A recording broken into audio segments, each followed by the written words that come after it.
In the state of Colorado, a child named Dylan Redwine disappeared suddenly and without any trace. But in the end, he was found after a very long investigation. So, what exactly happened to this child and his family, especially his father? What is the story of Dylan and Mark Redwine? Mark Redwine was born on August 24th, 1961, and lived his entire life in Colorado, and it is said that he got married twice. One time was in the late 70s, after that he separated, and the second time was in 1989, and he married a woman named Elaine Hotfield. And from this marriage, he had two children named Corey and Dylan.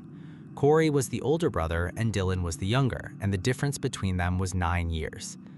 At the beginning of this family's life, everything was normal, but with the passing of the years and in 2007, Mark separated from his wife Elaine, which forced Corey and Dylan to live with their mother, but from time to time they used to visit their father regularly. And this might be a good option so their relationship with one of their parents doesn't get cut off even after they separated. But Dylan didn't like this situation, and sometimes he would avoid going to visit his father. Until it reached a period of months. And what made Dylan behave this way was an incident that happened in 2011. One day, Corey and Dylan went normally to visit their father, Mark, and at that time, the two brothers were using their father's personal laptop, and unintentionally, they found very strange pictures and things.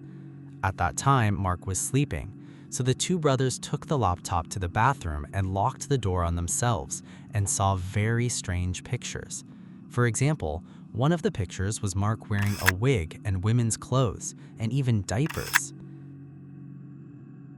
The two brothers continued and saw other pictures where their father was eating from his waist.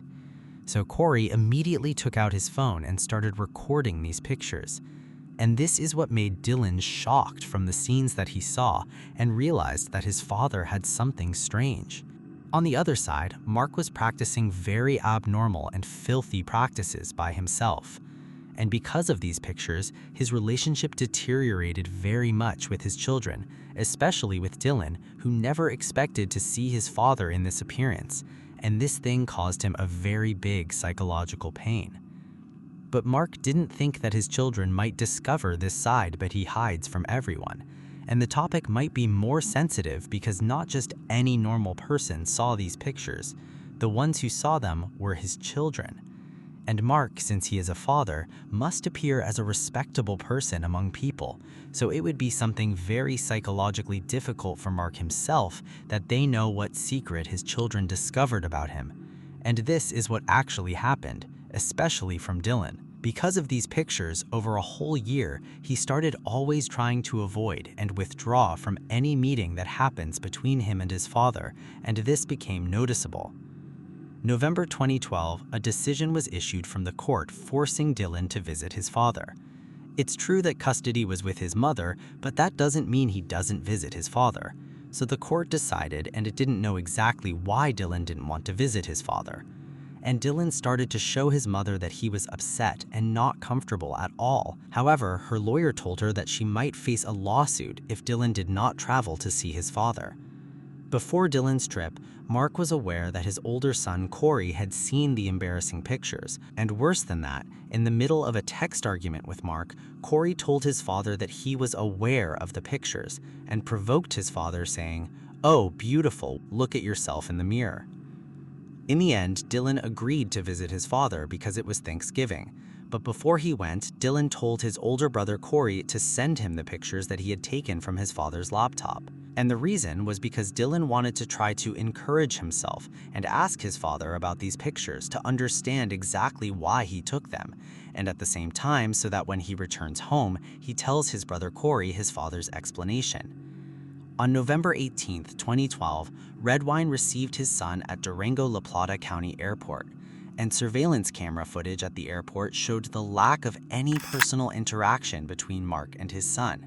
There were no hugs, there were no smiles. Even when they entered the store, there was no interaction between them.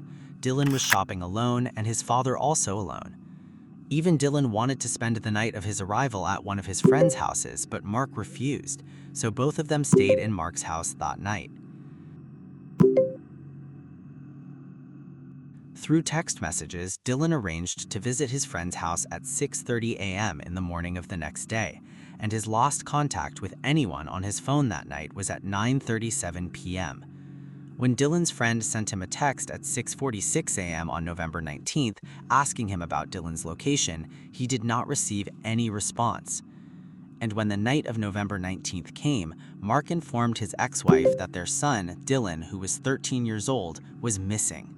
Please, my name is Elaine Redwine. My son Dylan Redwine was visiting his dad up in Bayfield, and his dad texted me a little while ago and said, could not find Dylan. Years old.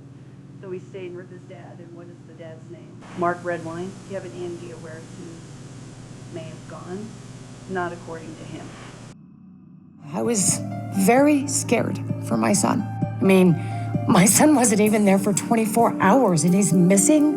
I mean, that doesn't happen. And this news spread to the police, and immediately search operations started. And not only the police were searching, but there were also volunteers. According to Mark's words, he said that he woke up at 7 in the morning and went out to do some errands from the supermarket, and Dylan was sleeping on the couch. And after 2 hours when he returned home, he says that suddenly he disappeared. And Mark expected that he went out for a walk or that he went with his friends, but in reality, Dylan was not responding to any message from anyone. The matter reached the news channels. According to Corey and Elaine, they say that when everyone was searching at Mark's place, he was not nervous or actually afraid for him. They say he used to sit on the couch and drink beer and watch matches. And he appeared in some interviews saying that he was sad and upset about losing his son. What's it been like? Well, it's been a tough time for all of us. I know. I know that it's been difficult on me, and I can only imagine how difficult it's been for his mom and his brother and his family over in the Colorado Springs area. And, we're doing everything we can to try to find Dylan, and we want to keep the focus on finding Dylan. And, I've been working with the investigators to make sure that, all the bases are being covered on that end. And, that's pretty much where I'm at with that. After 2 weeks of the disappearance, the police ruled out that Dylan ran away because everyone was sending him messages on his phone and he was not responding to them nor to their calls. Especially if he really wanted to run away, he would have told his mother or his brother Corey. After that, the police formed a criminal team, and the operation changed from a search for where Dylan is to an operation of who is responsible for Dylan's disappearance. And the most suspected person was Mark. And this was by agreement of the family, Corey and Elaine, and they were suspicious of him to the point that they just wanted him to confess and know Dylan's fate, whether he is fine or not. Days after Dylan's disappearance, the Redwine's ex-wife gave investigators her testimony about a previous disturbing conversation with him, where he said that if he had to get rid of a body, he would leave it in the mountains. He also told her during divorce and custody procedures that he would kill the children before allowing her to see them. The police took this statement into consideration and searched Mark's house, and the strange thing is that he was very cooperative with the police. And when using the light that reveals blood traces, they actually found wiped blood traces in different places in the house, such as the kitchen, on the couch, on the table, on the floor, and even in the washing machine.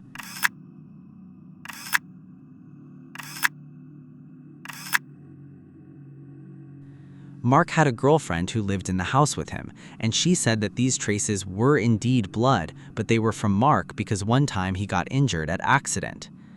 Also, a trained dog indicated the presence of human remains in the living room, a washing machine, and also on the clothes that Redwine stated he was wearing on the night of November 18, 2012. A later search of Redwine's car in February 2014 by the same dog team indicated the smell of a corpse in several areas of the Dodge truck. And in August 2017, after 5 years of Dylan's disappearance, the police arrested Mark.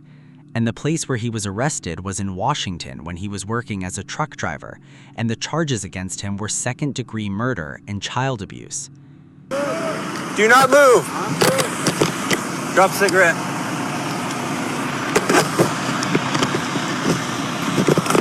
In mind, the reason why you're in handcuffs right now is because we received a call from an agency in Colorado. You know, is it Washington County or is it? La Plata County, maybe. Okay. And